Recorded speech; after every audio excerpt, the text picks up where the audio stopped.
So to lower the GX tower, the new tower that's in the Malibus, first you want to rotate your bimini upward so you can fold it all the way down. What I mean by that is you have some hinges located right here and some pins that hold it into place.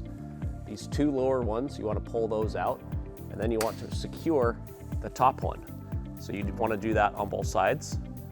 Then you can come up, and then you're going to push the frame of the bimini up like so, and then it's going to lock into position. Do that on both sides. Come right here to the power for the tower right here. Turn and hold on the down position.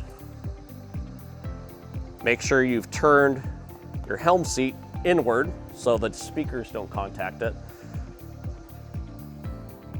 Then it's going to come all the way down. Then it's the reverse to go back up. So press and hold. Once it's all the way up, you pull the pin out, and then you can lower it back down into its lowered position. The two lower pins just hold it in its down position. So when you're underway, just make sure those are in place.